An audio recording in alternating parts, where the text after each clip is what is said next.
This time on Poll Hub, consider it a matter of trust. Wasn't there a song with that title? Well, Americans' trust in the institution of higher education has changed over the decades. We're going to take a look at how and why. Then there's little doubt that the nature of work has evolved, but remote work may not be cut out for everyone, and there are some serious emotional reasons why. We'll dig in. And finally, cue the cake and the presents. We're talking about birthdays and which ones are most worthy of being celebrated. This is Poll Hub. Let's get started. Hi, everyone. Welcome to Poll Hub. I'm Mary Griffith. I'm Barbara Carvalho. I'm Tommy Rogers. I'm Cassidy Connors. And I'm Lee Marengoff. Well, today we're going to start off with a discussion of a topic that's near and dear to our hearts here at Marist University, higher education, specifically trust in higher education.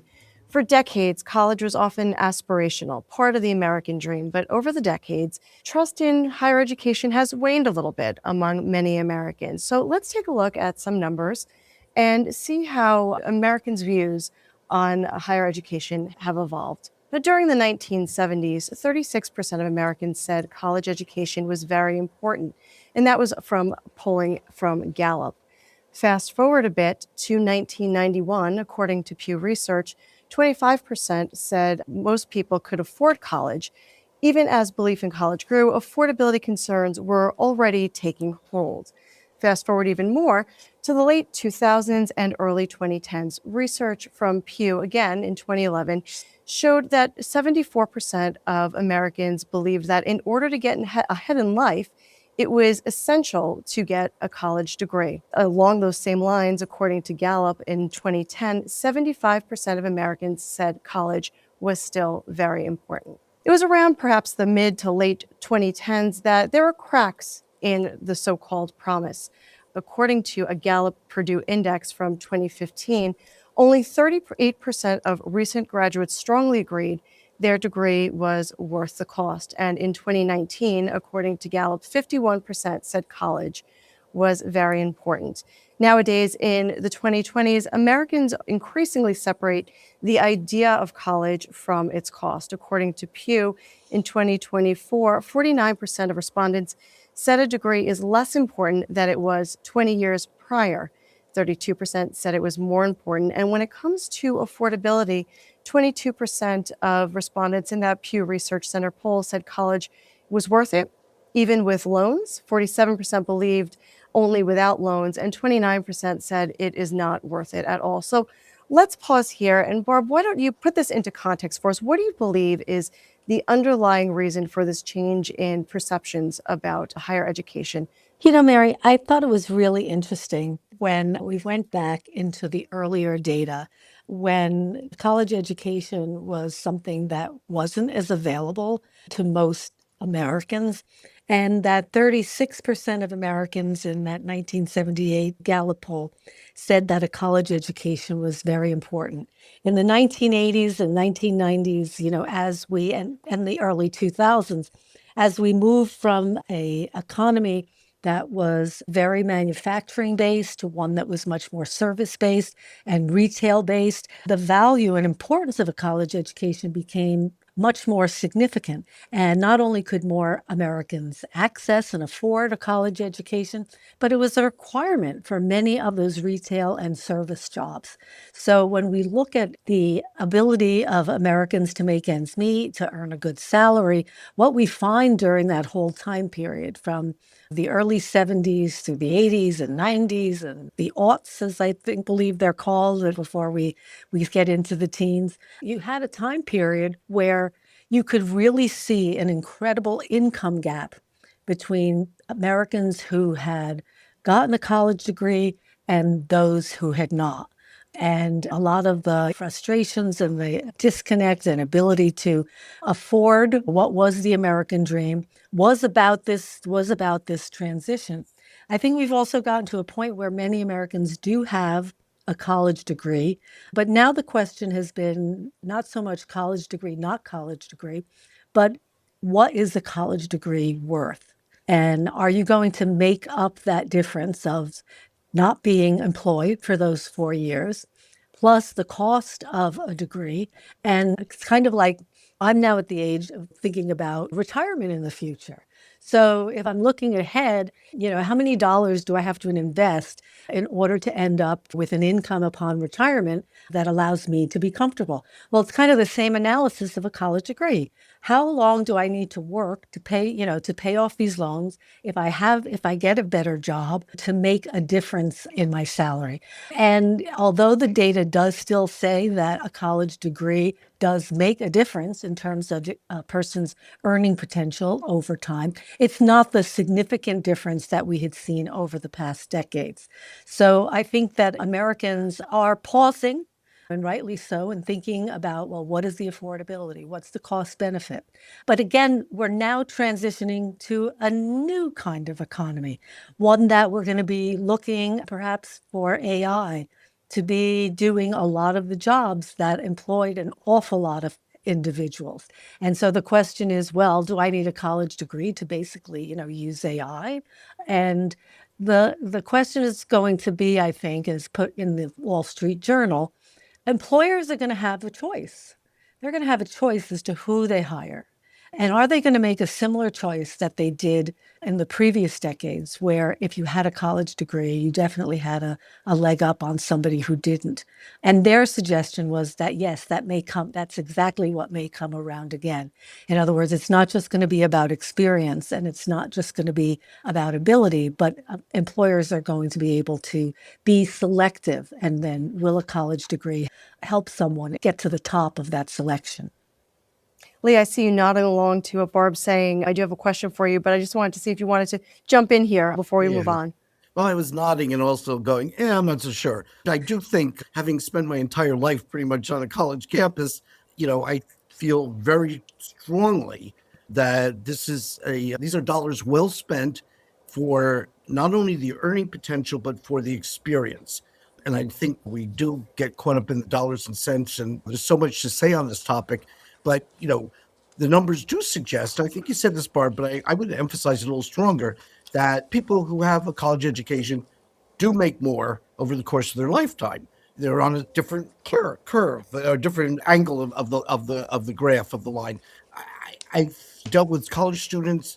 I know this is of Americans looking at this, and we're asking national samples of people. But if you talk to kids who are in college and whether they think this is good experience, the ones who go overseas and study internationally, the ones who do internships, the ones who feel they are getting good preparation to enter the workforce, I think that they would be very affirmative on this. And not only do they think it's valuable, I think a lot of students will tell you it's the best 4 years of their lives after they've gone out into the workforce. And so I think anecdotally and statistically, I think it's valuable for not only the income statistically, but also the experience, the development, the perspectives that you get while you're an undergraduate.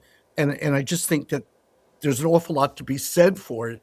I haven't come across a lot of people who went through college and say afterwards, that was really a mistake. I could have invested in such and maybe made more, made less, but the experience wasn't worth it. And I don't find that to be the case. So I'm very strong about it. I will tell you from my own experience, Mayor and Barb, that I did borrow money when I was in college, and my regret was afterwards, and you guys have heard me say this, that I didn't borrow more, because I had to live very tightly. There wasn't a lot to give away. I had to really keep close tabs on how much money I had spent. Later on in life, that did not make a whole big lot of sense to me. So in a sense, I look back at that period and say, I should have borrowed a little bit more because I made it up in income. So it's not just cost that we're talking about here. We're talking about underlying trust that Americans have in higher education. And according to Gallup, just last year in 2025, top reason Americans cite for lacking confidence in the higher education system is political stances or agendas. That's 38%, up from 28% the year prior in 2024. 32% cite not preparing students for the workforce, and 24%, down from 35% previously, do cite the cost of a college education. Now, one thing I will want to say, a personal plug for Marist University here, is that our team here on campus is investing a great deal of resources in enhancing even more the career readiness that students do receive after they graduate. But Lee, I want to come back to you, and Barb, please jump in. The idea of perceiving universities as having a political agenda, how much are people's political beliefs playing into this switch in terms of what they think of a college degree? I think not can't look at it in isolation from the times that we're living in, where so much is seen as having become politicized. I wouldn't be surprised that education is part of that. So you do have people feeling that maybe there is an agenda that's being pushed in colleges. I would like to think that you are entitled to have multiple views, and I know in my classes, the last time I would never want to have any student feel in any way that they were inhibited from expressing their opinion. I think that's how you learn and grow, and that's ultimately what I think most faculty around the country would think. I found it interesting, that cost was the third of those three examples of why people were turned off to higher ed. And then yet that people see the ticket price, that college now costs X number of dollars for tuition, room, and board. Well, a lot of people are getting discounted and scholarships. And other than that, the price has gone up. It's very hard for people to afford it. I get it. But, it's not necessarily the cost that you see as the total 4-year cost of education, 1 year times 4. And wow, that can knock your socks off.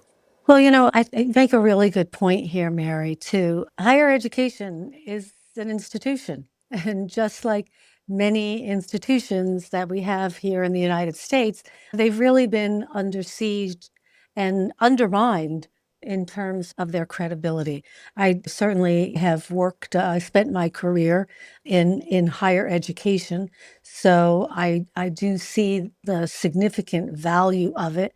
I see how it changes lives and trajectories in terms of the students that have come in to us and where their families have been and the aspirations they have and their ability to be able to accomplish those goals and achieve those aspirations through getting a degree. But I also recognize that it's not for everybody, because people also have interests that may not fit, in with a college education. They have family connections and opportunities, and that don't necessarily need a college degree to fit into those roles.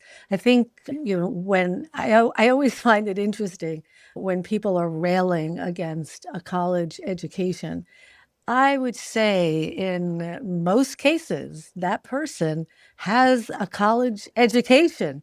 Well, they don't just have a diploma. They often have a diploma from a very prestigious university, and they usually have multiple diplomas. So they've gone on to different coursework, master's degrees, law degrees, a whole host of, different degrees.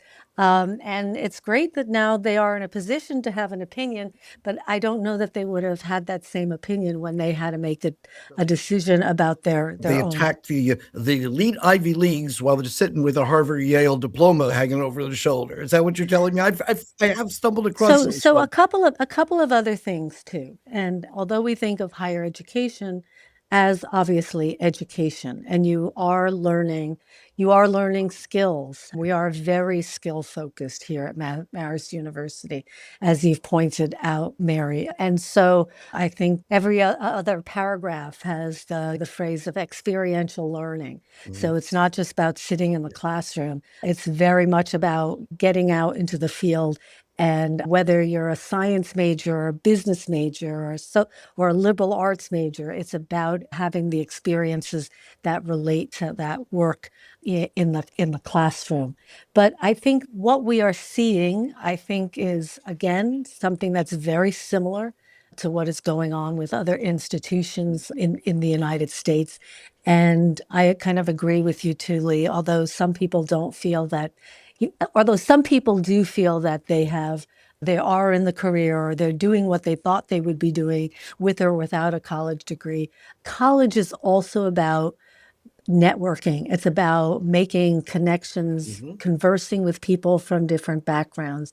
And I think whatever career you're in, you're building a network, whether that's local or regional or national or global.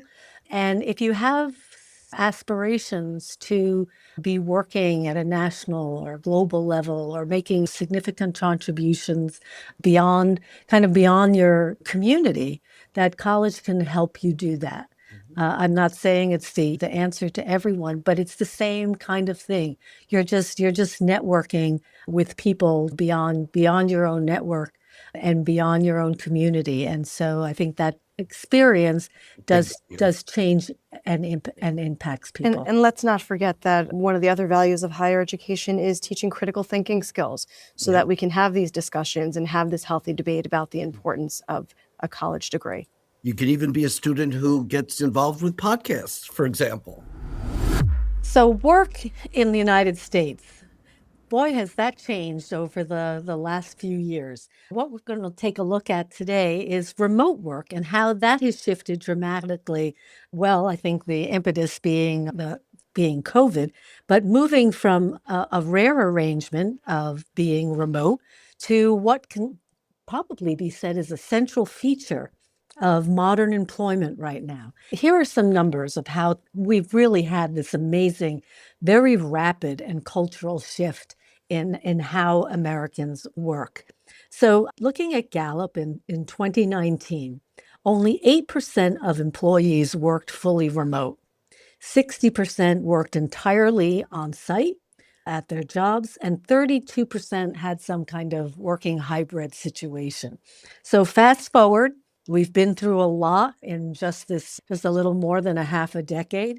By 2025, the structure of work looked like this. 28% of Americans worked fully remote. Again, that was up from that 8%, if you're getting confused by all these numbers. Only 21% worked fully in person, which was from that 60%. And over half of employees had some kind of work hybrid situation, 51%.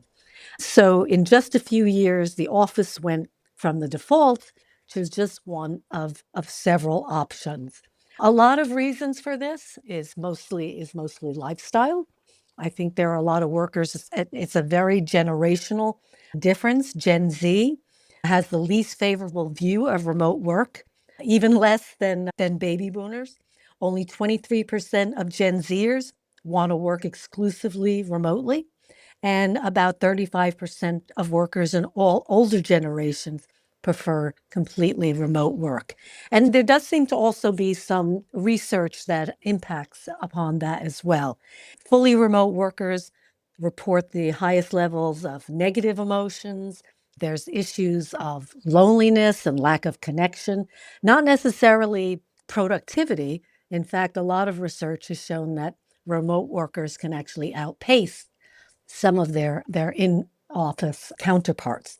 So taking a look at some of the implications of this, what is the impact do you guys see of this move from remote work to hybrid work and really out of the office? And is this something that you think is going to be sustainable, or are employers going to want people back in the office? I'll just jump in and say, I don't know if it's the right medicine for everybody, because I know people who can do this easily and other people who can't.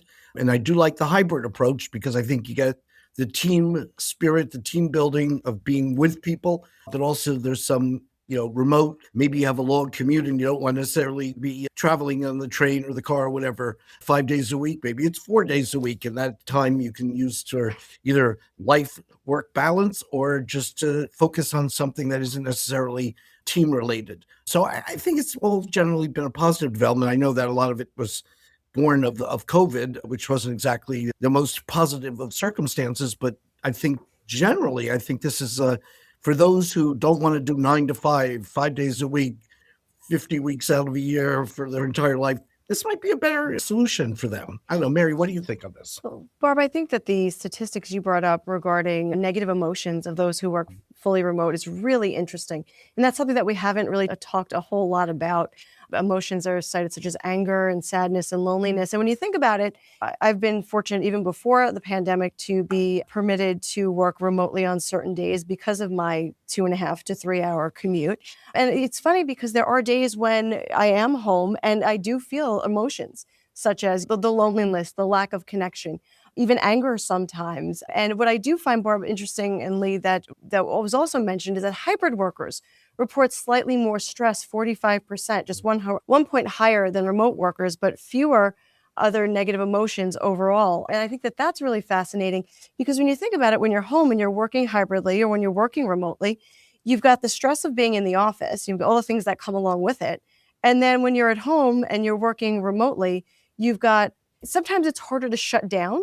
Sometimes you log into the office very early, you continue throughout the day, sometimes you go later at night.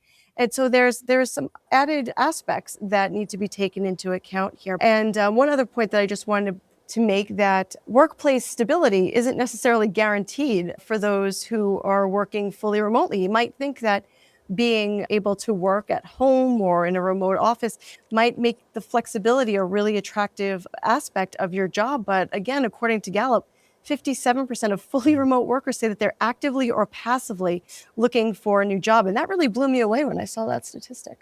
Well, you know, a lot of this is generational. So I'd like to bring in Cassidy and Tommy to just get their perspectives. Obviously, our Gen Z producers, but you guys are going to be Same grade. Tommy, yeah, both of you. We still got them for a while, Barb, thank God. Yeah, no, that's right. No, you guys both are going to have about the same date. So what are some of your thoughts about this issue of having these kinds of options? Well, Cassie and I have actually talked about it a lot, where we love just coming into the office because of like the social interaction and just being with everyone, because it can get kind of lonely working at home.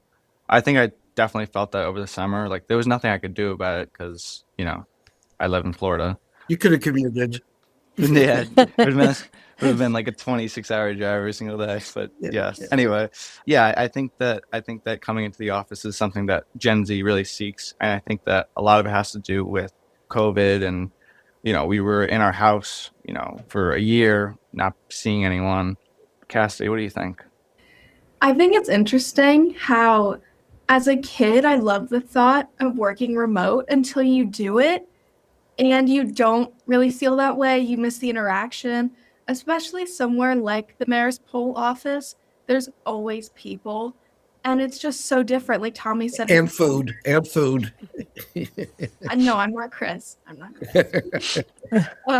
But yeah, like Tommy said, during the summer, we had no option because we're at home from school. And so that is a good option, especially with vacations. You can still make money and work while looking at the ocean.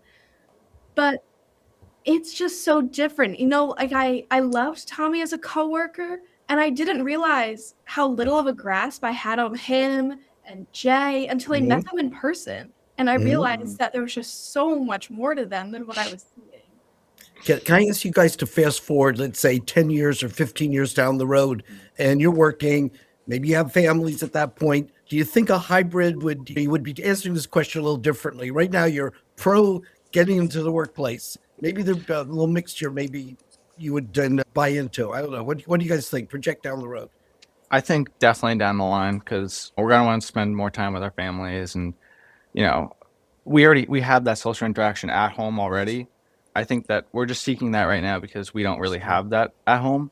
Cassie, what do you think about that? I actually have a personal view on this. I watched my mom growing up have a very lenient work from home schedule. She was able to work, and even my dad, he works full time from home, so we always had someone there. And then after COVID, my mom's bosses started having them come in the office. And it was crazy to see how she actually preferred that because it's less distraction. You don't have to worry about taking care of people or providing as a parent because you're taking care of yourself. And I actually, when I look at the future, I see myself, you know, in my nice big house on the water, and always see myself spending time relaxing. Is that your main house? Is that going to be your vacation home? No, that's my vacation home, and my main home is, you know, going to be in the Florida Keys, and you know, it's just. Well, Cassidy is incredibly creative, so Yes, it's not surprising that she has an amazing imagination. But again, this is an issue too of just specific occupations, which we should point out. There are many occupations where being on site isn't even in the office, and it's very necessary for as individuals to be in person and connected. Just one other thought. You asked our Gen Zers, Lee, to kind of fast forward into the future. But I'd like you guys to look a little bit into the future. And is this really a long-term cultural change? Do you think this is something that is going to be sustainable? Or do you think, as particularly, as our economy begins to change again with all of this technology, that there may be a premium on being in the office? I think it depends on the workplace situation, and I think it depends on the personality of the person, and that's why I think the hybrid stuff really makes sense to me. Yeah, a little bit of both. Well, Barb, you bring up the idea of technology. Of course, there's lots of discussion of the impact of AI on the workforce. Sure. And I think that perhaps people may start feeling the stress of having to be more present and more relevant. Whether or not those fears are justified based on the nature of the technology, there may be that perception moving forward in the workforce. So I think it's going to be interesting to see. And I think there will continue to be some sense of balance, but I don't think that it is perhaps going to be necessarily, especially given the views of Gen Z, something that is as desirable as perhaps it once was. We're going to turn that to a topic that everybody can join in, as did on an SSRS poll in 2024 with a national audience, indicated which of the following birthdays do you think are worthy of celebrating? Well, this is one that I think is going to get some very heated debate going. Ha ha ha. Anyway, but get the candles ready. We're going to have to blow out a decreasing or increasing number depending on who you are. Anyway, family member's birthday, 93%. That's the winner. Obviously, you can choose more than one. Of close friends' birthday, 79%. Controversially coming up, your own birthday, 70%. Coworker's birthday, 64%. A pet's birthday. No. Coworker's birthday is 46. 46. Don't start making up the data. Yeah, I don't like to do that. A pet's birthday, and here's where you're going to jump in, Barb, at 45%, and an acquaintance's birthday at 30%. So we start up at family member, and we work our way down through pets all the way to the acquaintance. Guys, where are you guys on this? I mean, what? Wait really a second, Lee. No. You are the birthday boy, okay? What is the top of your list? Come on and be honest. Well, Be honest, Lee. Be honest. I would probably go close friend, coworker, and a pet. I'm calling, as my kids would say, cap on this, okay? Which means I'm calling a lie on this. Uh-oh, fake news. Oh, well, you guys, I knew you guys was going to have an unexpected controversy, but I knew you guys were going to say that I would pick my own birthday. But folks, You do. You love your birthday. It's like a national holiday. You took the words right out of my mouth, Barb. We have to start planning your birthday in the office months in advance. I don't plan my kids' birthdays as much as we plan for your birthday.